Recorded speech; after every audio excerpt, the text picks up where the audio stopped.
Hi everyone, this is Sujit and welcome you all at मस्को school of language. दोस्तों, आज हम बात करेंगे फ्यूचर परफेक्ट टेंस की। क्या रूल है, कैसे बनाते हैं sentences, all we will understand in this video. So let's begin future perfect tense.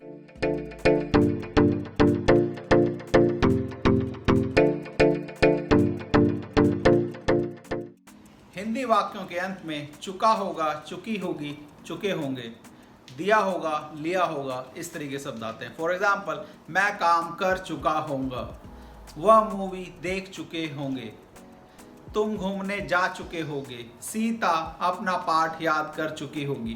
तो चुका होगा, चुकी होगी, चुके होगे, ये हिंदी वाक्यों के अंत में आता है, तो हम समझ जाते हैं कि that is future perfect tense. अब हम बात करते हैं कि इसको इंग्लिश में कैसे बनाते हैं। तो स्टार्ट करते हैं simple sentence which also called affirmative sentence. Affirmative sentence वो सेंटेंस होते हैं जिसमें ना तो नहीं का प्रयोग होता है और ना ही कोई क्वेश्चन पूछा जाता है। तो सिंपल सेंटेंस में कैसे बनाते हैं, सबसे पहले सब्जेक्ट, उसके बाद विल हैव या शैल हैव, उसके बाद वर्ब की थर्ड फॉर्म प्लस ऑब्जेक्ट। ध्यान देने वाली बात यह है कि इस टेंस में वर्ब की थर्ड फॉर्म का इस्तेमाल किया जाता है और विल हैव या शैल हैव में से एक लगाते हैं। फॉर एग्जाम्पल, वह अपना काम कर चुका होगा, he will have done his job. Sita अपना पाठ याद कर चुकी होगी, Sita will have learn her lesson.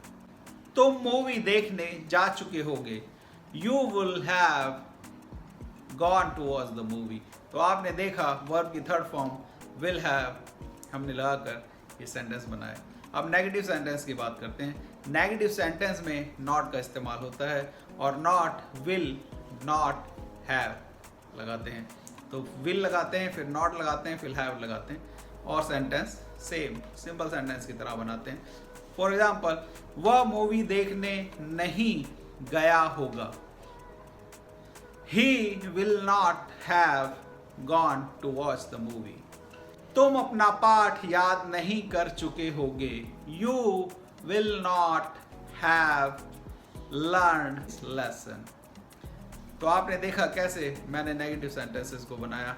अब हम बात करते हैं इंटेरोगेटिव सेंटेंसेस की। इंटेरोगेटिव सेंटेंसेस जिसमें क्वेश्चन पूछा जाता है। क्या तुम काम कर चुके होगे, क्या तुम घूमने जा चुके होगे, क्या सीता अपना खाना बना चुकी होगी। तो आपने देखा क्या सबसे पहले आ रहा है, इसकी इंग्लिश सबसे पहले, इसके लिए हम लगाते हैं शैल या विल में से कोई एक और रेस्ट ऑफ द सेंटेंस जैसे हमने पहले बनाए वैसे बनाते हैं। एग्जाम्पल से समझते हैं। क्या रॉक्सी अपना काम कर चुकी होगी, will Roxy have done her job. क्या वो फ्लाइट पकड़कर दिल्ली जा चुके होंगे, will they have taken the flight to go Delhi. क्या तुम पार्क में खेल चुके होगे, will you have played in the park. क्या सीता अपना काम कर चुकी होगी, will Sita have done her job. क्या तुम घूमने जा चुके होगे, will you have gone to walk। तो आपने देखा कैसे सब्जेक्ट से पहले will या shall लगाकर क्या के लिए हमने ये सेंटेंसेस बनाए। सो अब हम फोर्थ कैटेगरी की बात करते हैं जिसमें क्वेश्चन बीच में पूछा जाता है।